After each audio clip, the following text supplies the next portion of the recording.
The Adventures of Tom Sawyer. By Mark Twain. Chapter 34. Huck said, "Tom, we can slope, if we can find a rope. The window ain't high from the ground." "Shucks. What do you want to slope for?" "Well, I ain't used to that kind of a crowd. I can't stand it. I ain't going down there, Tom." "Oh, bother. It ain't anything. I don't mind it a bit. I'll take care of you." Sid appeared. "Tom," said he, "Auntie has been waiting for you all the afternoon. Mary got your Sunday clothes ready, and everybody's been fretting about you. Say, ain't this grease and clay on your clothes? Now, Mr. Siddy, you just tend to your own business. What's all this blowout about, anyway?" "It's one of the widow's parties that she's always having. This time it's for the Welshman and his sons, on account of that scrape they helped her out of the other night.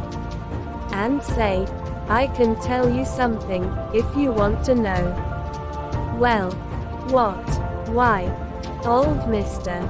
Jones is going to try to spring something on the people here tonight, but I overheard him tell Auntie today about it, as a secret, but I reckon it's not much of a secret now. Everybody knows, the widow, too, for all she tries to let on she don't. Mr. Jones was bound Huck should be here, couldn't get along with his grand secret without Huck, you know." "Secret about what, Sid?" "About Huck tracking the robbers to the widow's. I reckon Mr. Jones was going to make a grand time over his surprise, but I bet you it will drop pretty flat." Sid chuckled in a very contented and satisfied way. "Sid, was it you that told?" "Oh, never mind who it was. Somebody told. That's enough. Sid, there's only one person in this town mean enough to do that, and that's you. If you had been in Huck's place you'd sneaked down the hill and never told anybody on the robbers.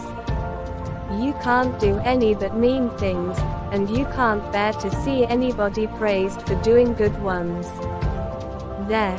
No thanks, as the widow says," and Tom cuffed Sid's ears and helped him to the door with several kicks. "Now go and tell Auntie if you dare, and tomorrow you'll catch it." Some minutes later the widow's guests were at the supper table, and a dozen children were propped up at little side tables in the same room, after the fashion of that country and that day. At the proper time Mr. Jones made his little speech, in which he thanked the widow for the honor she was doing himself and his sons, but said that there was another person whose modesty, and so forth and so on. He sprung his secret about Huck's share in the adventure in the finest dramatic manner he was master of, but the surprise it occasioned was largely counterfeit and not as clamorous and effusive as it might have been under happier circumstances.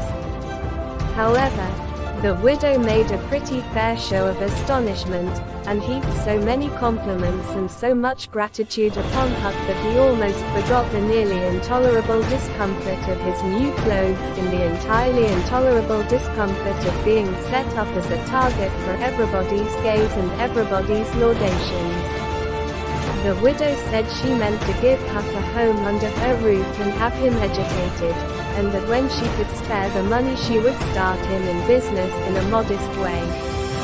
Tom's chance was come. He said, "Huck don't need it. Huck's rich." Nothing but a heavy strain upon the good manners of the company kept back the due and proper complimentary laugh at this pleasant joke.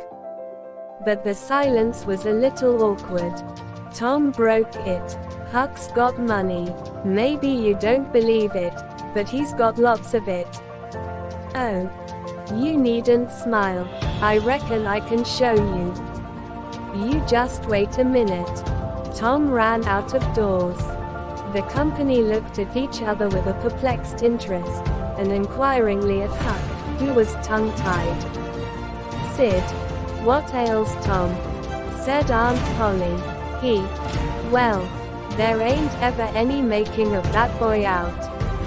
I never." Tom entered, struggling with the weight of his sacks, and Aunt Polly did not finish her sentence. Tom poured the massive yellow coin upon the table and said, "There. What did I tell you? Half of it's Huck's and half of it's mine." The spectacle took the general breath away. All gazed. Nobody spoke for a moment. Then there was a unanimous call for an explanation. Tom said he could furnish it, and he did. The tale was long, but brimful of interest. There was scarcely an interruption from anyone to break the charm of its flow. When he had finished, Mr. Jones said, "I thought I had fixed up a little surprise for this occasion, but it don't amount to anything now. This one makes it sing mighty small, I'm willing to allow." The money was counted.